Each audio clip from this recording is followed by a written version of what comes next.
Mi nombre es Mariela Salerno, soy profesora de la Cátedra de Anatomía en la carrera de Licenciatura en Nutrición. Hoy vamos a hablar de lo que es el aparato o sistema respiratorio.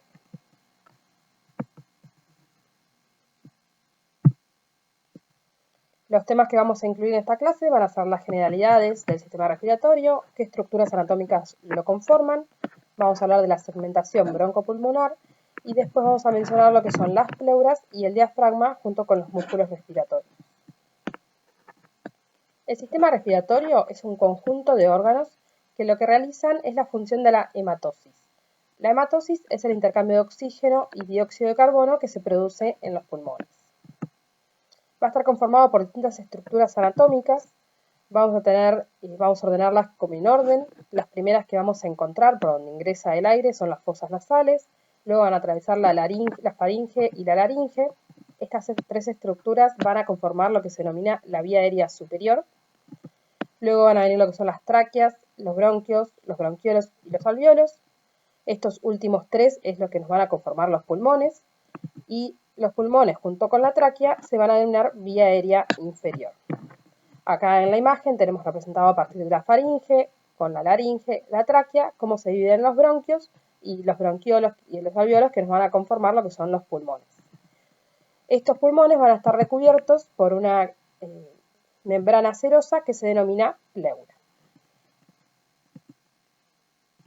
Vamos a empezar a describir específicamente cada una de estas estructuras que conforman el sistema respiratorio.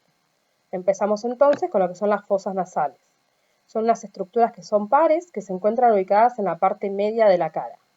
Además de ser el lugar por donde ingresa el aire para ingresar a los pulmones, forman parte de lo que es el órgano del olfato. Las fosas nasales como función tienen de transportar, humidificar, filtrar y templar el aire hacia el interior de las vías aéreas. Además, como dijimos, forma parte del órgano del olfato. Como sabrán, el aire que nosotros respiramos está lleno de partículas y tiene una temperatura que no es la temperatura corporal, entonces todo ese mecanismo por el cual el aire se humidifica y se calienta, lo van a realizar las fosas nasales. Vamos a encontrar distintas partes en estas fosas nasales. Vamos a describir lo que son las narinas, que es el orificio anterior por el cual va a ingresar el aire, ¿sí? Van a estar recubiertas por piel, tanto en su exterior como en el interior.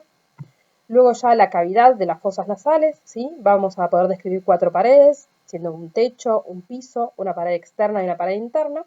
Y estas van a estar recubiertas por la mucosa olfatoria. Además, estas cavidades o fosas nasales se van a comunicar con lo que son los senos paranasales. Y luego en la parte inferior de las fosas nasales tenemos la comunicación con la faringe, que es a través de las coanas. El tabique nasal y la pared externa los vamos a describir un poco más en detalle. El tabique es la cara interna de las fosas nasales. Como podemos ver en la imagen, está conformada por distintas estructuras, tanto óseas como cartilaginosas. Vamos a tener por la parte más superior lo que es la lámina perpendicular del etmoides. En la parte inferior vamos a tener lo que es el hueso vomer, que recordamos que era un hueso único que se encontraba justamente en el tabique nasal. Y en la parte anterior y superior vamos a tener lo que es el cartílago septal o cuadrado. Entonces, estas tres estructuras son las que nos van a formar el tabique de las fosas nasales.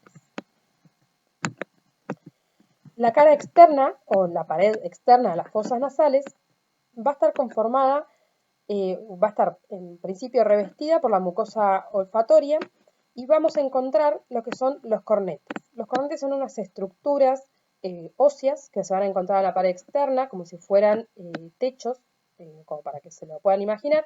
Vamos a tener un cornete superior, un medio y un inferior. Tanto el cornete superior como el medio son dependientes del hueso etmoides y el cornete inferior es un hueso aislado. Los cornetes entre sí nos van a delimitar lo que son los meatos. Los meatos también vamos a tener un meato superior, uno medio y uno inferior, y es a través de ellos por donde van a desembocar los senos paranasales. Entonces, en esta imagen que tenemos a la izquierda podemos ver bien la pared externa de una fosa nasal con las narinas en su parte anterior, la coana en la parte posterior, y tenemos representados lo que serían los cornetes inferior, medio y superior, con los meatos entre medio. También lo que podemos observar en esta imagen son estas como estas ramificaciones que se ven en la parte superior, que son parte de los filetes olfatorios del nervio olfatorio. Los senos paranasales son cavidades que están dentro de los huesos. Como mencionamos en nuestra primera clase, había algunos huesos que tenían unas cavidades neumáticas dentro de ellos. Uno era el seno frontal, ¿sí? Que acá lo hemos representado en celeste. Vamos a tener los senos frontales, que son dos, uno a cada lado. Luego tenemos el seno etmoidal, que también se va a dividir en realidad en lo que son celdillas etmoidales posteriores y anteriores. También tenemos los senos maxilares dentro del hueso maxilar y lo que es el seno esfenoidal, que lo podemos ver acá representado en color amarillo. Como habíamos mencionado, los senos paranasales van a desembocar en las fosas nasales a través de los meatos. Entonces podemos describir que el seno esfenoidal va a desembocar en realidad no en un meato, sino directamente en el techo de la fosa nasal. En los meatos superiores van a desembocar las celdillas etmoidales posteriores. En el meato medio, las celdillas etmoidales anteriores, el seno maxilar y el seno frontal. Y en el meato inferior, en realidad no desemboca ningún seno paranasal, lo que va a desembocar son los conductos lacrimonasales. Pasamos a la siguiente estructura que encontramos en el recorrido de la vía aérea superior, que es la faringe. La faringe es un conducto músculo-membranoso que está interpuesto, por un lado, entre la boca y las fosas nasales, e inferiormente entre la laringe y el esófago. Se lo denomina que es una encrucijada aéreo-digestiva, porque va a formar parte tanto del sistema respiratorio como del sistema digestivo. Es un órgano impar, mediano y simétrico. Va a estar desde la base del cráneo hasta la altura de la vértebra cervical 6 o 7, depende de la descripción anatómica que lean. Como dijimos, va a tener una función respiratoria, que es el transporte del aire que ingresa por las fosas nasales hasta llegar a la laringe, y una función digestiva, que es el transporte del bolo alimenticio. La podemos dividir en distintas porciones para su estudio, y vamos a tener la parte más superior, que se denomina rinofaringe, que va a comunicar con las fosas nasales a través de las coanas, representada acá en color azul. Luego, a la altura del velo del paladar, se la divide en lo que es, digamos, la porción media u orofaringe, que se va a comunicar con la boca. Y a la altura del cartílago epiglotis, ya podemos empezar a hablar de lo que es la porción inferior o laringofaringe, que es la que va a estar comunicada con la laringe. Entonces, en esta imagen podemos ver lo que es las fosas nasales, con el meato, con las narinas en la parte anterior. Podemos ver los cornetes con los meatos, las coanas comunicándose con lo que es la faringe. La faringe en su parte más inferior se va a comunicar con la laringe, que va a ser, la laringe va a ser anterior a la faringe, y luego hacia abajo se va a continuar con lo que es el esófago.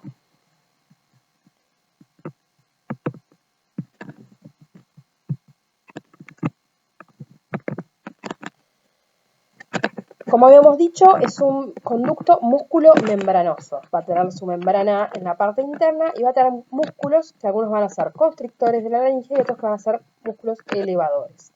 Acá en esta imagen podemos ver representados los músculos constrictores, que van a ser el superior, medio e inferior.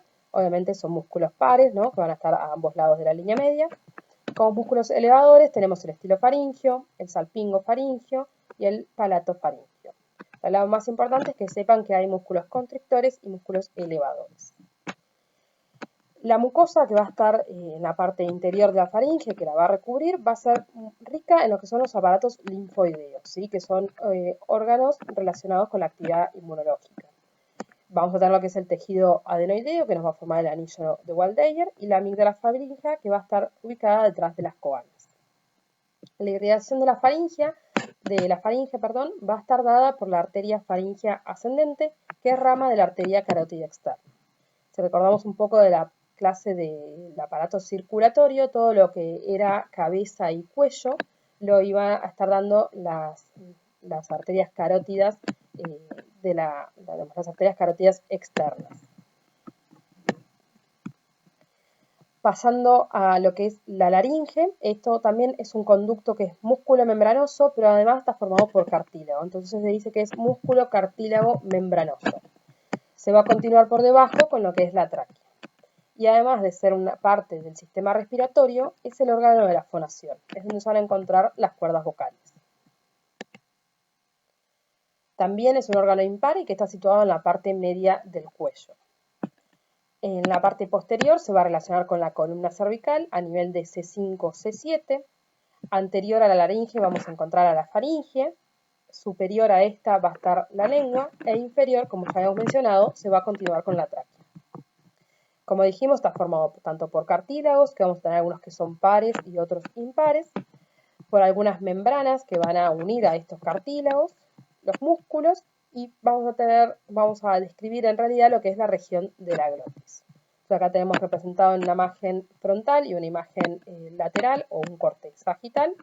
Tenemos representada la laringe, que son los cartílagos que podemos observar en color gris, la glándula tiroides, que va a estar en contacto con lo que es la laringe y la tráquea. En la vista sagital podemos observar el hueso hioides, que vamos a ver que se relaciona con la laringe. Podemos ver la tráquea por debajo y también volvemos a ver lo que es la faringe, relacionándola con las fosas nasales, la boca y la laringe. La inervación de la laringe va a estar dada por los nervios laringio superior y laringio inferior, que son ambos ramas del décimo par o neumogástrico. Y la irrigación va a estar dada por la arteria laringea superior e inferior, que son ramas de la carótida externa. Mencionamos que la laringe estaba conformada en realidad por cartílagos y que teníamos algunos que eran impares y otros pares. Dentro de los cartílagos impares, o sea que son únicos, vamos a tener el cartílago cricoides, al cartílago tiroides y a la epiglotis.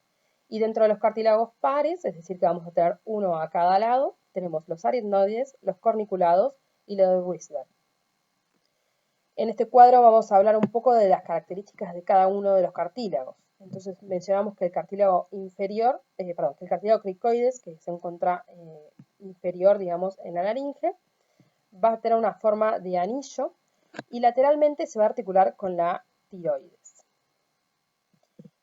Sería el cartílago representado en color naranja acá abajo, que lo vemos que es como un anillo, ¿sí? Que es más angosto en su parte anterior y más ancho en su parte posterior, y se puede observar en este esquema unas apófisis articulares para la glándula tiroides. Luego tenemos lo que es el cartílago tiroides, que va a estar ubicado en la mitad de la laringe, va a estar unido, en realidad va a estar formado por dos láminas que se unen en el medio. En este esquema lo tenemos cortado, tenemos representada solamente una lámina. Imaginen que la otra lámina se une en la mitad y termina de completar este círculo.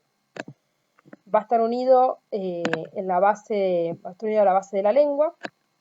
Tiene una forma ovalada con un vértice superior, con una base, perdón, superior y un vértice inferior. Luego tenemos los cartílagos aritnoides, que van a ser posteriores, ¿sí? Van a tener una forma piramidal y es donde se van a insertar las cuerdas vocales. Luego tenemos los cartílagos corniculados, que también van a estar posteriores y son pares, van a tener una forma cónica y van a estar coronando a los cartílagos aritnoides. Y luego tenemos los cartílagos de Weisberg, que van a estar en el espesor del repliegue aritnoideo epiglótico, que ahora lo vamos a mencionar. Son cilíndricos y tienen forma aplanada. Serían estos que están en color rojo. Acá en esta imagen podemos verlos un poco más en detalle o interpuestos entre sí. Y también vamos a describir lo que son las articulaciones o las láminas y los músculos de la laringe. Entonces, tenemos algunas láminas o articulaciones que son intrínsecas y se le denominan intrínsecas porque están entre los cartílagos laringios. Y hay otras que son extrínsecas, que se les denominan así porque nos van a unir a la laringe con otras estructuras, por ejemplo, con el hueso hioides o con la tráquea. Entonces vamos a mencionar como importante la membrana tiroidea, sería algo extrínseco, ¿sí? Nos está uniendo el cartílago tiroides, que como vemos acá habíamos mencionado que eran dos láminas unidas entre medio, que acá se pueden observar. Y esta membrana que va a unir el cartílago tiroides y superiormente al hueso hioides. Acá tenemos representada la membrana cricotiroidea. Esta es algo intrínseco, me está uniendo dos cartílagos de la laringe, el cartílago cricoides, como hemos dicho, que era inferior y tenía forma de anillo, con el cartílago tiroides, que está superior al cartílago cricoides. Y luego lo que podemos ver es el ligamento fibroso o unión del cricoides con la tráquea. Esto sería también una articulación o membrana extrínseca porque nos une parte de la laringe con la tráquea. En las vistas que tenemos a la derecha vamos a estar mencionando lo que son los músculos. Músculos tenemos varios, los podemos dividir en los que son tensores de las cuerdas vocales, dilatadores de las cuerdas vocales o constrictores de la glotis. Estos músculos nos van a ayudar en parte a la fonación y en parte al movimiento del cartílago de la glotis. El cartílago de la glotis es este que se ve representado acá, que tiene forma ovalada, ¿sí? Es único y está en la parte más superior y posterior. Este cartílago lo que va a hacer, va a tener la función de abrir y cerrar la laringe para el paso del aire. Es el mecanismo por el cual, como habíamos dicho, a través de la faringe, digamos, va a pasar tanto el bolo alimentario como el aire a los pulmones. Y es este cartílago el que va a tener la función de cerrar o abrir la laringe para cuando esté pasando el bolo alimentario que no pase hacia los pulmones. Entonces acá tenemos representados los músculos, ¿sí? Tenemos, por ejemplo, el arieto epiglótico, ¿sí? El tiro epiglótico. Y bueno, el músculo cricoaritenoideo, ¿sí? Laterales, los músculos cricoaritenoideos posteriores, que como dijimos, van a ayudarnos en la parte de la fonación y el movimiento de la glotis para abrir o cerrar el conducto al paso del aire o de los alimentos. Entonces, vamos a hablar de la glotis, que la glotis en realidad es parte de la laringe, es una hendidura que es media y es anteroposterior y que está limitada por cintas membranosas que son las cuerdas vocales. Lo podemos ver acá la glotis abierta o la glotis cerrada. Las cuerdas vocales vamos a tener, se menciona que tenemos dos que son superiores, que en realidad son falsas, y dos inferiores que serían las verdaderas. También podemos describir lo que es la zona supraepiglótica, que también se denomina vestíbulo de la laringe, y una zona subglótica. Eso quizás lo podemos ver mejor en este esquema acá, que sería un corte coronal, en el cual podemos ver representado el cartílago epiglótico, ¿sí? O la epiglotis, ¿sí? Vemos las cuerdas vocales superiores, ¿sí? O falsas, y las cuerdas vocales inferiores o verdaderas, ¿sí?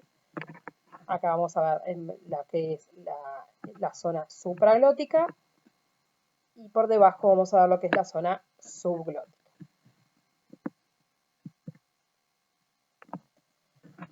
Pasamos a la siguiente estructura, que es la tráquea.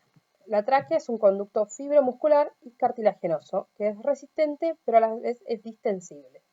La función que cumple la tráquea es el transporte del aire. Es la que nos va a comunicar la laringe con los bronquios.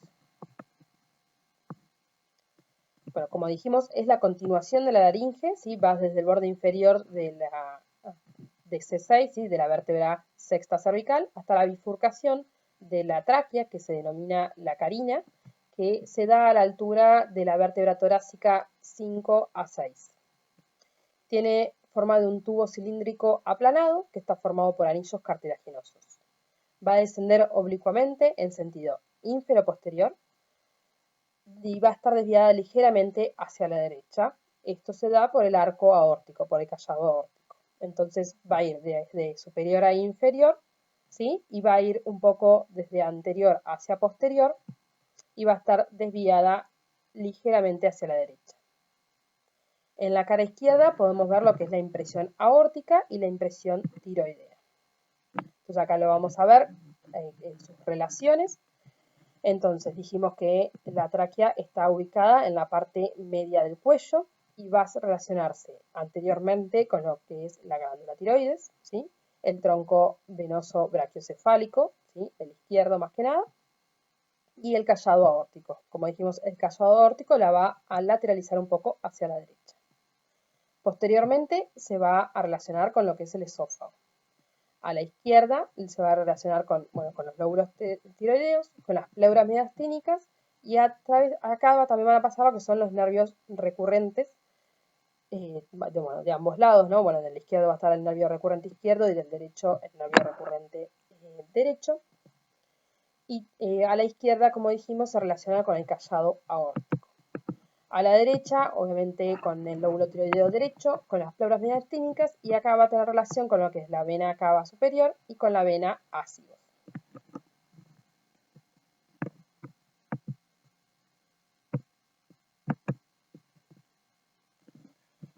Vamos a seguir hablando de la tráquea, un poco más de la estructura que tiene. Habíamos dicho que era fibrocartilaginoso y que era un cilindro hueco.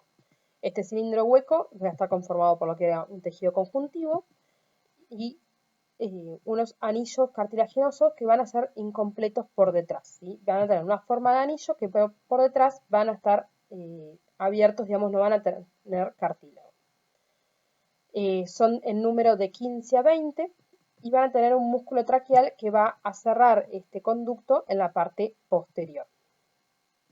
A su vez, en la parte interna podemos ver el revestimiento, que es la túnica mucosa, y también va a tener glándulas adosadas en esta mucosa, ¿sí? Entonces podemos ver en la imagen el revestimiento interno de la mucosa con el cartílago en forma de C, que es abierto posteriormente y que lo va a cerrar una capa muscular por detrás.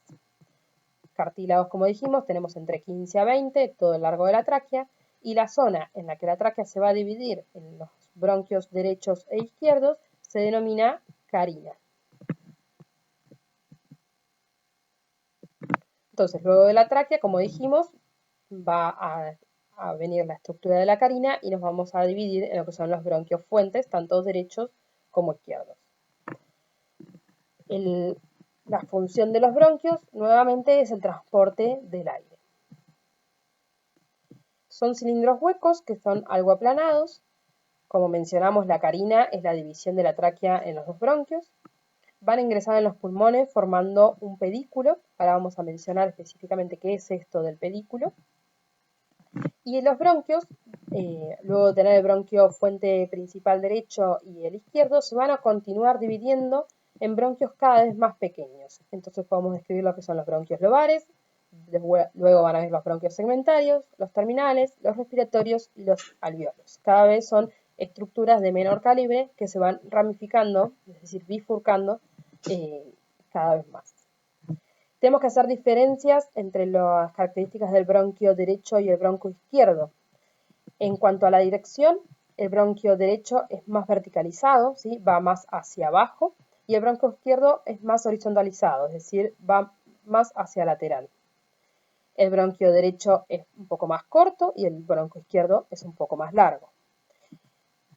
Con el diámetro sucede algo similar, el derecho es más ancho que el izquierdo y obviamente van a tener relaciones diferentes. El bronquio derecho se va a relacionar con la vena subclavia superior, perdón, con la vena cava superior, también con la vena subclavia, pero más que nada con la vena cava superior, con la vena ácigos. Sí, se va a relacionar con la arteria pulmonar derecha y con las venas pulmonares derechas. Y el izquierdo se va a relacionar con el esófago por detrás, con el callado aórtico, con el conducto torácico y también con la arteria y vena pulmonar del lado izquierdo. Les dije que los bronquios ingresaban al pulmón a través del pedículo. ¿Qué es el pedículo? Es un conjunto de elementos y estructuras que ingresan y salen de un órgano. En general nos estamos refiriendo, cuando hablamos de todos los órganos, al ingreso de las arterias y la salida de las venas de ese órgano. La zona por donde salen estas estructuras se le va a denominar el hilio del órgano, ¿sí? Es la zona por donde pasa el pedículo. Específicamente en el pedículo pulmonar va a estar formado por lo que son los bronquios fuentes con las arterias y las venas pulmonares. Entonces acá podemos ver representado, estas son vistas laterales del pulmón derecho y del pulmón izquierdo, y a la derecha vemos en grande lo que es el pedículo pulmonar. Entonces la zona donde ingresan y egresan estas estructuras se denomina hilio, y vamos a ver qué tenemos. En el bronquio derecho, las venas pulmonares derechas que están ingresando, que están ingresando al pulmón, las arterias pulmonares, el bronquio pulmonar derecho, y va a haber también estructuras linfáticas, va a haber ganglios linfáticos. Lo mismo sucede en el pulmón izquierdo. Vamos a tener el hilio del pulmón izquierdo con las venas pulmonares, la arteria pulmonar, el bronquio principal o el bronquio fuente izquierdo y algunas estructuras linfáticas. Este hilio vamos a mencionarlo más adelante cuando hablemos de la pleura, porque es el lugar de inserción de la pleura, ¿sí? También acá está mencionado como ligamento pulmonar, pero es lo que mantiene unido al hilio y donde se va a unir la pleura que va a recubrir a los pulmones. Como hemos mencionado, los bronquios van a ir dividiéndose. A esto se le llama la segmentación broncopulmonar. Vamos a ver por qué broncopulmonar. A medida que los bronquios se van dividiendo, también vamos a ir conformando lo que son los distintos lóbulos pulmonares. Entonces, hablando específicamente de los bronquios, teníamos el bronquio principal, tanto derecho como el izquierdo, y luego se van a ir dividiendo. Los siguientes bronquios que vienen se llaman lobares, ¿sí? Porque van a ir a cada lóbulo del pulmón. Luego estos se van a dividir y van a ser bronquios segmentarios, que van a ir a cada segmento de los lóbulos pulmonares. Luego vamos a tener lo que son los bronquiolos, ¿sí? Los bronquiolos son bronquios cada vez de menor tamaño, ¿sí? Y de acá podemos diferenciar lo que son los bronquiolos terminales y los bronquiolos ya respiratorios. Los bronquiolos terminales son aquellos que ya no van a sufrir más divisiones y los bronquiolos respiratorios es aquellos en los cuales vamos a encontrar lo que son los sacos alveolares y donde van a estar los alveolos. Ya esto se denomina la zona respiratoria, donde empieza el bronquiolo respiratorio con los sacos y los alveolos. Lo vamos a ver más adelante, la parte esta de los alveolos. Acá tenemos otra imagen, ¿sí? Donde tenemos un bronquiolo respiratorio, ¿sí? Que se va a dividir. Vamos a tener lo que son los sacos alveolares, que están conformados por un conjunto de alveolos. Que cada alveolo es la estructura que junto con capilares venosos y arteriales son las estructuras donde se va a producir el proceso de hematosis. Entonces pasamos a los pulmones para ir terminando de entender esta división o segmentación broncopulmonar. Los pulmones se denominan el órgano principal de la respiración. Como sabemos son órganos pares, es decir, tenemos uno derecho y uno izquierdo, y están ubicados dentro de la cavidad torácica. La función que tienen es el intercambio gaseoso o hematosis. Se intercambia oxígeno por dióxido de carbono.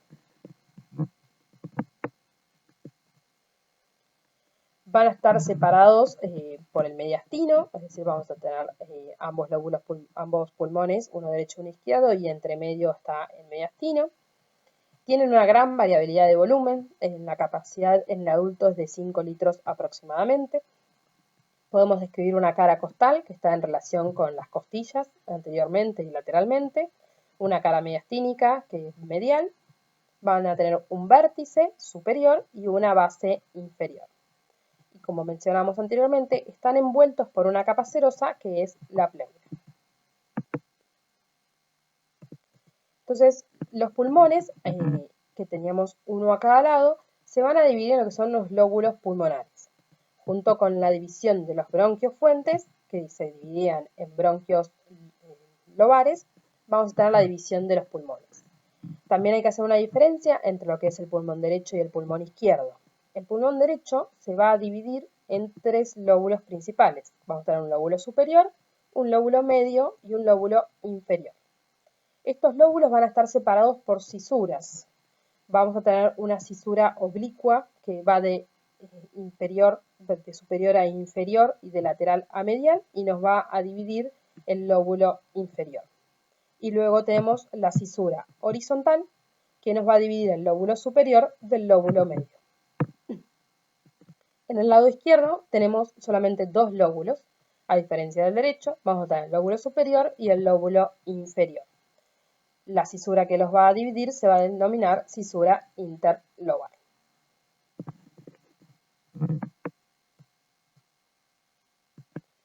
Acá podemos ver completo lo que es la segmentación broncopulmonar. Entonces teníamos ambos bronquios fuentes, el derecho que era más largo, más angosto, más verticalizado, y el bronquio fuente izquierdo que era más corto, más ancho y más horizontalizado.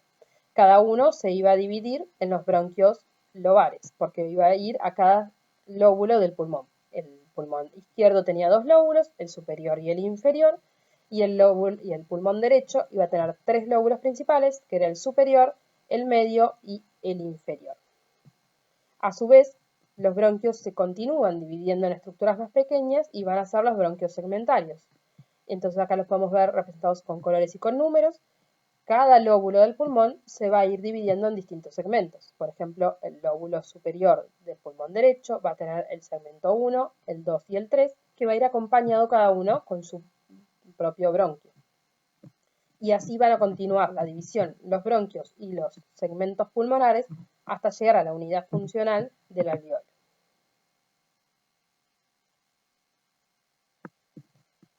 Las pleuras son, como habíamos mencionado, las cubiertas serosas que recubren a los pulmones. Cumplen una función de protección. Estas membranas serosas, que van a estar formadas por tejido conectivo, van a recubrir y proteger al pulmón.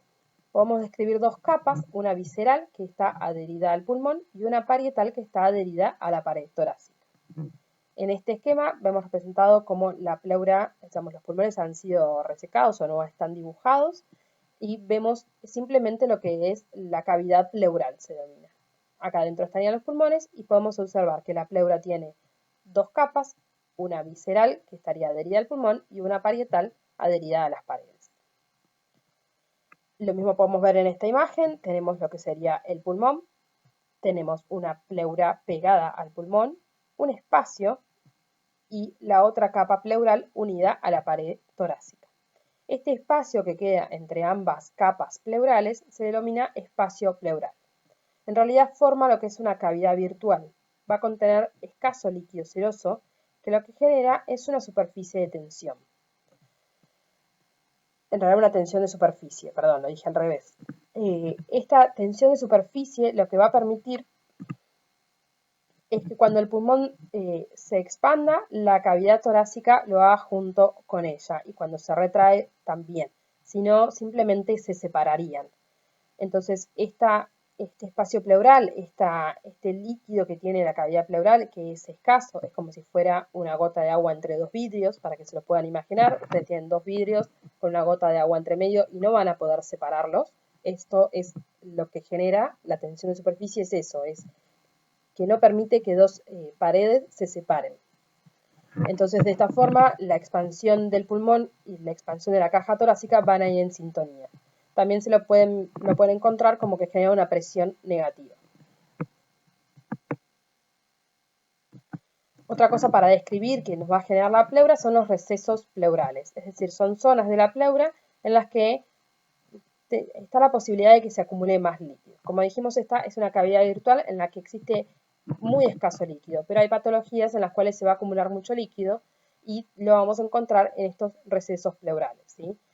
En realidad son las zonas de unión de la pleura parietal, ¿sí? Tanto de un lado como de otro, porque vamos a tener la pleura parietal diafragmática con la costal, se van a unir y nos van a formar lo que es el seno o receso costodiafragmático. También vamos a tener lo que es el costo mediastínico anterior y el costo mediastínico posterior, el seno frénico mediastínico, ¿sí? En la parte interna, y en la cúpula pleural también podemos encontrar un seno.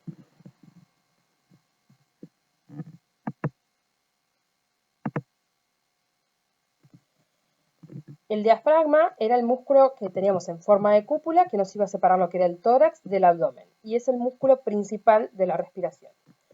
Habíamos hablado un poco en la clase de músculos sobre este músculo en particular, pero vamos a describirlo. Era un músculo, como dijimos, que tiene una forma de cúpula. Va a estar ubicado y separando lo que es la cavidad torácica por encima de la cavidad abdominal por debajo. Acá tenemos una vista superior y una vista inferior. En la parte central del músculo de diafragma le denominamos centro frénico, ¿sí? O la zona aponeurótica, es decir, que va a estar conformada por ligamentos, más que nada, ¿sí? No es muscular, es aponeurótica. Podemos describir que tiene una parte anterior, una parte derecha y una parte izquierda. En la periferia de este músculo de diafragma sí vamos a encontrar la parte muscular con fascículos, que vamos a tener fascículos externales que van a ir a insertarse en la apófisis sifoides del esternón. Vamos a tener fascículos costales que van a insertarse en las costillas y fascículos lumbares que van a insertarse en la columna vertebral a la altura de L2, L3. También habíamos descrito que teníamos orificios diafragmáticos que nos iban a permitir el paso de estructuras nobles a través de este diafragma. Entonces íbamos a tener lo que era el orificio o hiato aórtico, que es posterior, pegado a la columna vertebral, y va a estar a la altura de la vértebra dorsal o torácica número 12. Luego teníamos el hiato esofágico, ¿sí? Que lo podemos ver representado acá en color gris, que va a estar ubicado un poco más hacia la izquierda, que va a estar aproximadamente a la altura de D10, es decir, un poco superior al hiato aórtico. Y luego teníamos el hiato para la vena cava inferior, que era un poco más derecho y que va a estar más superior aún a la altura de D8. Entonces, hemos visto un poco cada estructura del sistema respiratorio. Todas estas estructuras nos van a servir para realizar la respiración y el intercambio de oxígeno con dióxido de carbono. ¿Cómo se produce la respiración? Lo vamos a mencionar brevemente, pero nosotros tenemos centros nerviosos que nos van a controlar de manera automática, es decir, con un automatismo, la respiración. Estos centros nerviosos van a estar ubicados en lo que es el tronco del encéfalo. Y la respiración, o sea, estos centros nerviosos en el encéfalo, a través del nervio vago, que es el 10º par, van a ser estimulados por la sensibilidad al dióxido de carbono que tenemos en los alvéolos. La respiración, como dijimos, se produce de manera automática. Nosotros no pensamos constantemente en que tenemos que respirar, sino que sucede sin que nosotros seamos conscientes de eso. A eso se denomina que es automatismo, ¿sí? Pero a su vez puede ser modificada por la corteza cerebral, es decir, de manera voluntaria o por emociones. A nosotros nos dicen que respiramos profundos y podemos controlar la respiración. Lo mismo con las emociones. Entonces, es algo que es automático, pero que nosotros podemos modificar a través de la conciencia o de las emociones. ¿Cómo es la mecánica de la respiración? Un adulto respira aproximadamente entre 12 y 16 respiraciones por minuto. Vamos a tener lo que son los músculos inspiradores, ¿sí? Que, como mencionamos, el diafragma es el músculo principal, pero también van a ayudar los músculos intercostales, los músculos escalenos, el músculo esternocleidomastoideo, algunos músculos del abdomen, de la pared anterior del abdomen. ¿Qué sucede cuando nosotros respiramos? La caja torácica va a aumentar en todos sus diámetros, es decir, en el diámetro antero-posterior, en el diámetro supero-inferior, y esto va a estar ayudado por los músculos. El diafragma en la inspiración se va a contraer y va a generar que la base pulmonar descienda. Los músculos intercostales van a aumentar sus espacios, ¿sí? Y gracias a la acción del esternocleidomastoideo, la cúpula pulmonar también va a ascender. De esta manera se dice que la inspiración es un mecanismo activo. Nosotros contraemos los músculos para poder ingresar el aire al organismo. A contrario de la expiración, que es pasiva, es decir, que en esto lo único que nosotros hacemos es relajar los músculos y el aire sale por sus propios medios. Entonces, en la exhalación, el músculo del diafragma se relaja, asciende y va a tener más forma de cúpula y van a disminuir todos los diámetros del tórax. Entonces, me pareció interesante empezar a poner algo de aplicación clínica. Nosotros estudiamos mucho anatomía y a veces nos cuesta entender para qué nos va a servir en la práctica posterior. Pero bueno, la anatomía del sistema respiratorio, además de para entender cómo se produce la respiración, nos puede ayudar a entender y describir, por ejemplo, una radiografía de tórax y ver dónde están en todas estas estructuras que necesitamos analizar. Entonces acá podemos ver una radiografía de tórax de un adulto, ¿sí? A grandes rasgos podemos decir, bueno, que hay un pulmón a cada lado y que en el medio tenemos el corazón, pero si nosotros sabemos un poco más de anatomía, podemos empezar a describir qué más estructuras vemos acá. Entonces, acá en el medio veíamos que había algo más oscuro, ¿sí? Lo que es oscuro es aire, o lo que tiende a ser más oscuro es aire, y lo que es más blanco tiende más a ser óseo, ¿sí? O alguna estructura de partes blandas. Entonces, en el medio veíamos algo más oscuro, vuelvo a la anterior, acá se ve mejor. Esto es la tráquea, que como vamos a ver, viene la tráquea por acá y se va a dividir en los bronquios fuentes. Lo vemos con las imágenes. Entonces tenemos la tráquea que se va a dividir en los bronquios fuentes. A su vez, la silueta del corazón también se puede empezar a diferenciar y acá vemos lo que es el ventrículo izquierdo. Esta sería la hoyuela de la aurícula izquierda. Lo mismo del lado derecho, la aurícula derecha y, bueno, esto sería el arco aórtico. No importa, eso por ahí es demasiado específico, pero en cuanto a lo que es la respiración, fíjense cómo se ve muy bien lo que es la tráquea que se divide en ambos bronquiofuentes. Vuelvo al anterior para que lo puedan ver sin las imágenes. Cómo se ve la tráquea que se va a dividir en ambos bronquiofuentes. También acá lo que podemos ver es el músculo diafragma, las cúpulas diafragmáticas de este músculo. Estos serían los senos costodiafragmáticos que hemos visto, que cuando nosotros tenemos alguna patología pueden estar con líquido y no verse.